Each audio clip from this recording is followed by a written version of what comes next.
My name's Richard. I'm the co-founder of a business called Quarter One, which is an app on the HubSpot marketplace. We're going to be talking a bit about the HubSpot marketplace later, I think. So I'm basically Alex's warm-up act for today. But what I wanted to talk to you about was building bridges. So not actually between sales and marketing, because HubSpot does quite a good job of that. I agree. But building bridges from sales and marketing to the rest of the organization. So why am I talking to you about that? So a long time ago, 20-something years ago, I was training as an accountant at one of the big accountancy firms. I've been running away from being an accountant ever since. I'm still trying to run away from it. But a lot of what I've done in sort of tech startups, etc., has been about how do you get different parts of the organization to work together. So that's kind of a little bit about why I'm passionate about the value of building these bridges. But I guess it will make sense for me to also know who I'm talking to. So probably most of you are marketing professionals, but let's see. Can you put your hands up, everybody? Hands up in the air. Come on, everybody, hands up in the air. Can you, right, put your hand down if you are 100% marketing person. Okay, so maybe a little less than half. Right, so those that are left, you can put your hands down if the rest of you, or all of you, is in sales. Right, okay, who have we got left? So what do you guys do? Sales and marketing. Sales and marketing. You could have put both of your hands down then. Sales, marketing, and just helping out. And everything else. Anyone else who's other than sales and marketing? I'm the owner of the business. Cool. Everything? Or you delegate everything? Yeah, okay. Operations and finance. Yeah. Okay. Brand. And one left? Bit of everything. Okay. So actually, given that we are in a HubSpot user group, that's actually a pretty good mix. So that's good. But hopefully most of you will recognize that sometimes it's quite difficult for marketing to work with sales, sales to work with finance, finance to work with sales and everything else. So those bridges are sometimes not the easiest to build. So I'm going to spend just 15 minutes talking about building bridges from sales and marketing to the rest of the business, or, given my background, why you should get closer to your finance team. So, why are those bridges important? For me, it is possible to turn most of your team into superheroes if you can get them all working together and all working in the same direction. So, I think team play matters. A business, a team can be more than the sum of its parts. And actually, if you can get it to gel, to work together neatly, then those bridges, that cohesion between different parts of the business can actually become a competitive edge. It can be something that differentiates your business from the competition. Because alignment improves teams. If you have a shared purpose, if you're all aiming in the same direction, if you can measure your KPIs and achieve progress together, you will be a better business. But also because change takes time. It takes a lot of time and a lot of effort to move a business, to change direction, to do anything different, to make it better.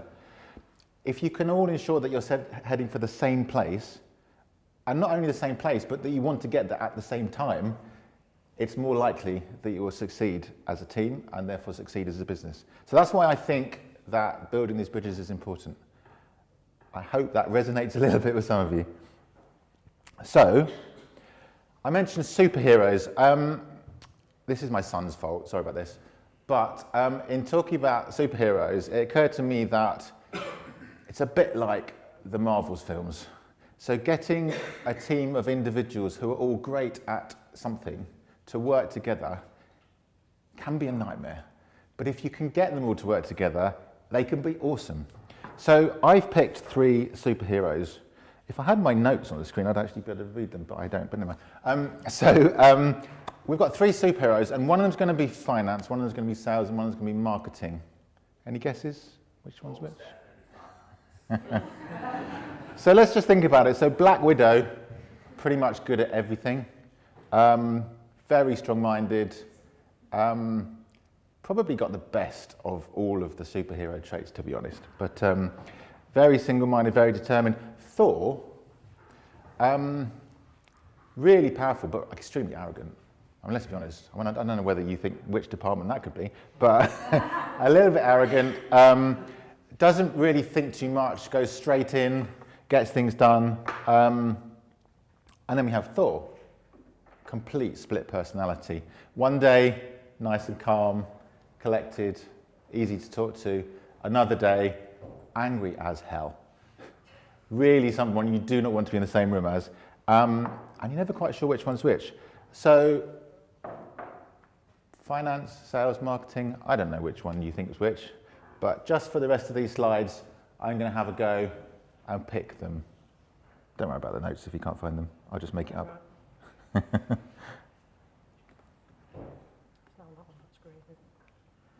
So, was that what you thought I was going to do? Bit stereotypes, but there we go. Oh, you can't see them. Yeah, 1 second. Sorry. Don't worry.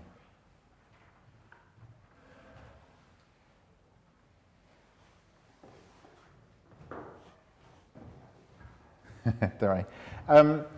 Right, so yeah, I've gone with, because I thought it might upset less people in the room and I don't mind being Hulk myself, I've gone with marketing, sales and finance like that.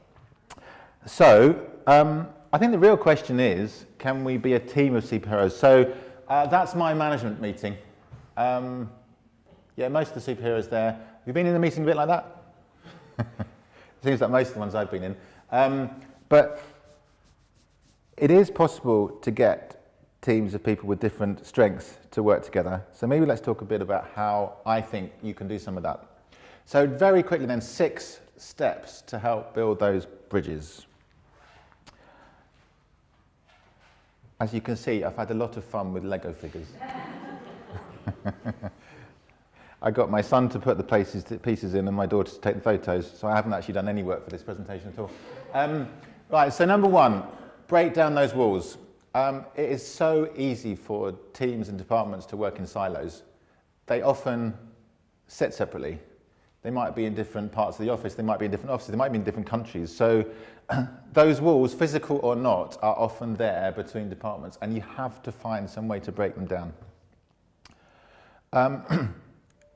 So getting people to talk to each other, getting people aligned, thinking about whether you can find not just a set of metrics for sales and a set of metrics for marketing, a set of metrics for finance, which are all different, but can you find one metric that actually all of the teams can head towards? You know, something that is important for everything you do, something that is really simple and everyone can kind of try and head towards. So breaking down those walls is really important.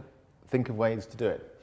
The other thing, and this is maybe a little bit selfish, I think that you can help to build those bridges by trying to be a hero for the finance team.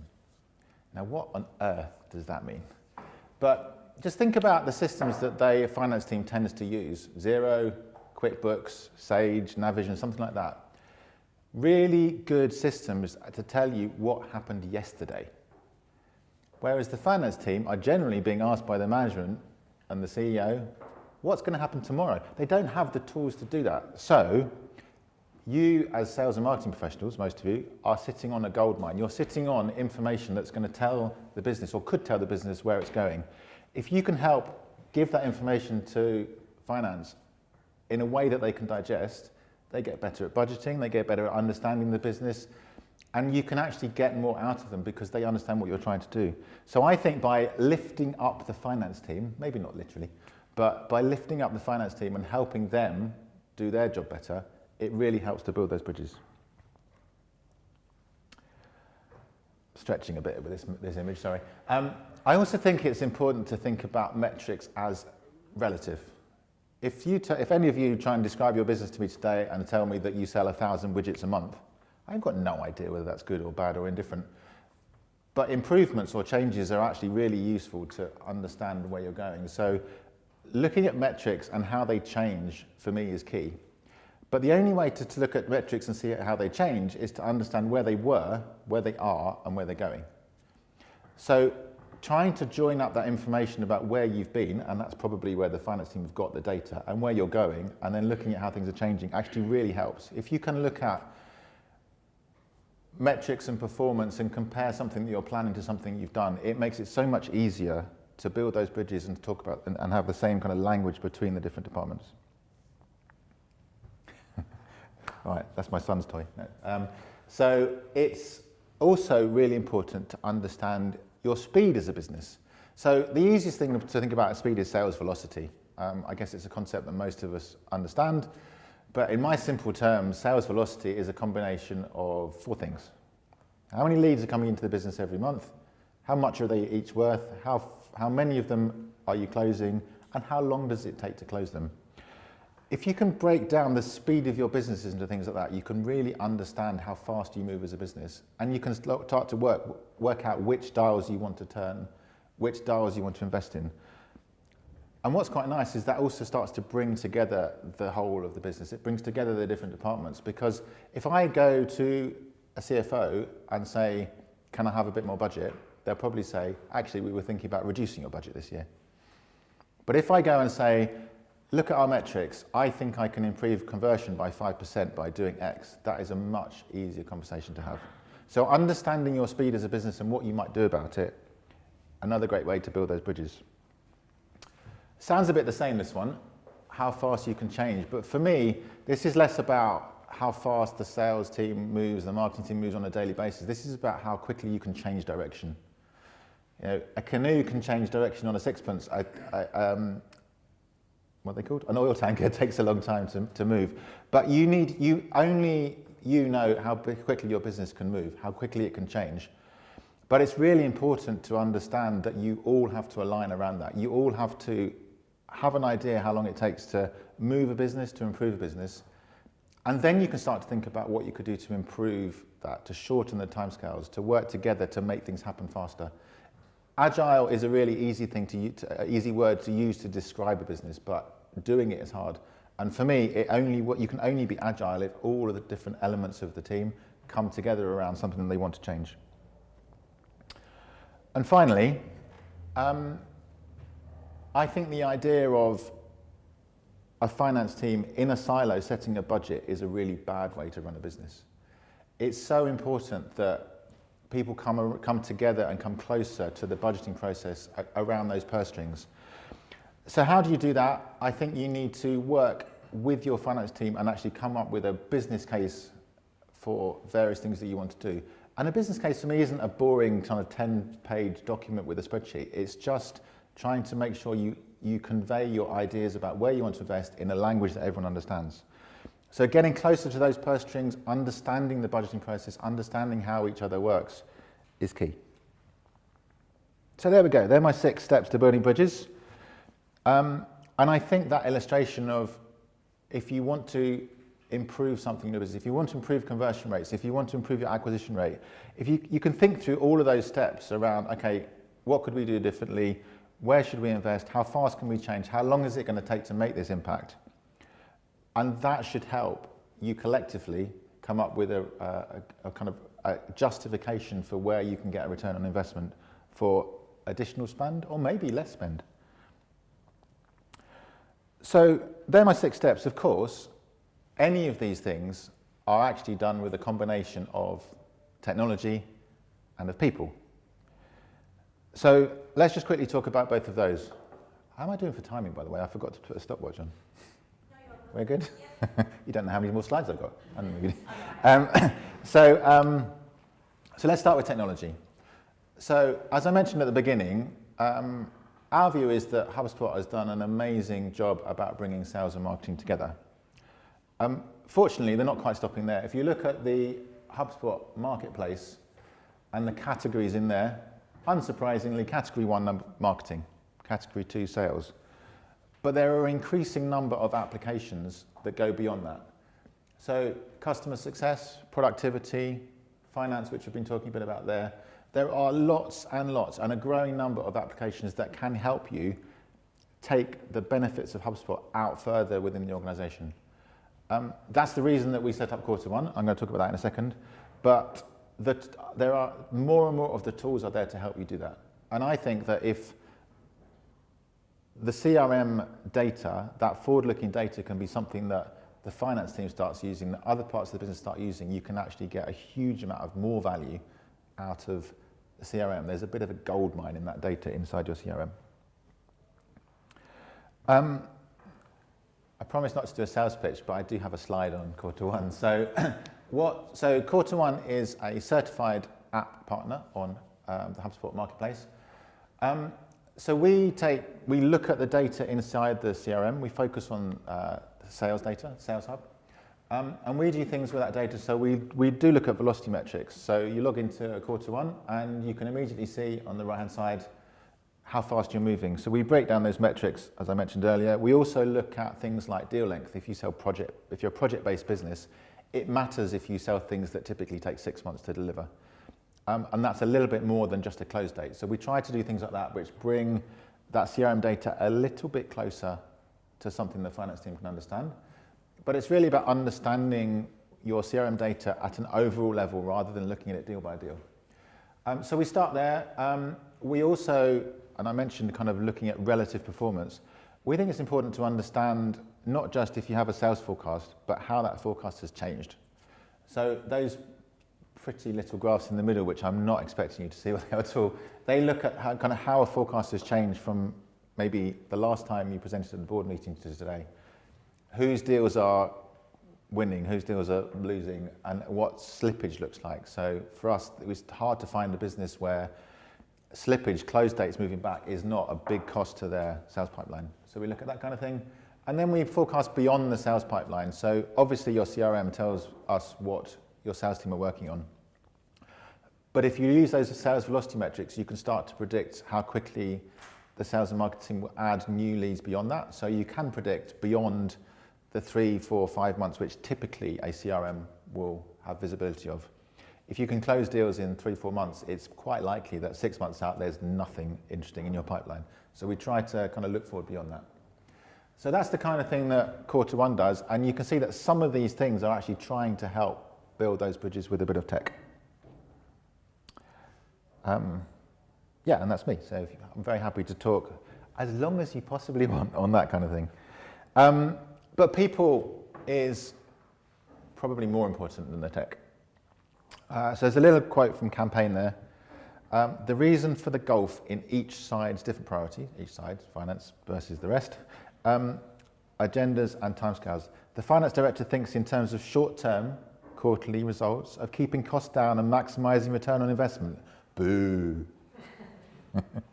The marketing director thinks in terms of long-term brand building, creating products and value for the customer. Hooray! It's obviously not quite that simple, but I mean, that's what campaigns say, and I think that is the problem that we're trying to solve. That's the problem that we can solve if we build better bridges.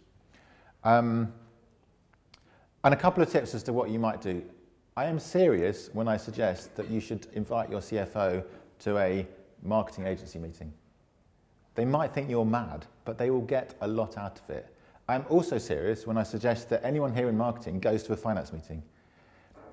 Understanding how people think, how the other teams work, and the KPIs them set themselves makes so much of a difference to how you can work together. And it also might be a great break from the day-to-day. So you should think about doing things like that. Just think a little bit outside the box as to how you can force these bridges to be in place by stepping into each other's shoes. And that's it. So I'd love it if you can leave this meeting today, go back into your offices and just try and build a few more bridges. They take a bit of effort, but I promise you they are worth every moment of your time. Thank you very much.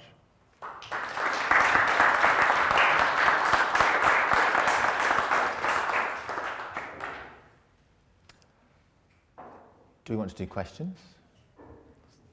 Does anyone have any questions? Is it possible to go back to the slide where you had all the, I saw there was a Google this report and I was writing down the name of it. Yes.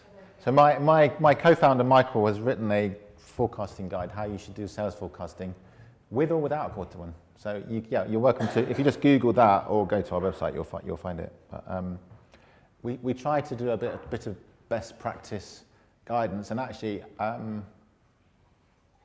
think maybe January there's a HubSpot Academy are releasing a new piece of content on sales forecasting which we've contributed to. But it's really encouraging to see HubSpot kind of thinking about some of these things as well. We're trying to make them go as fast as possible, but I think there's lots of things you can do with that great forward-looking data. Just going to make it as easy as possible. Hi. Not actually It's like an app store. Yeah. So are you going to talk about marketplace Yes. in a bit? Yeah. So as an app partner, we can, with your permission, we can plug into your HubSpot data and do something else with it. So all those other app partners will provide additional functionality that HubSpot doesn't do, or that it's in a different way from what HubSpot does. So there are apps for Xero, which will sync your HubSpot company record with that in your accounting system. There are hubs for Slack. There's hubs for all sorts of things. But you know, in our area, there are a few around finance integrations and marketing analytics and that kind of thing. But there are how many? More than 200? Yeah. So more than you can possibly think of what they could do. Apps in that marketplace. Yeah. Okay. So I'm happy to chat afterwards, and I've seen how many slides Alex has got to get through, so actually moving on to the next one might be a good idea anyway. So thank you very much.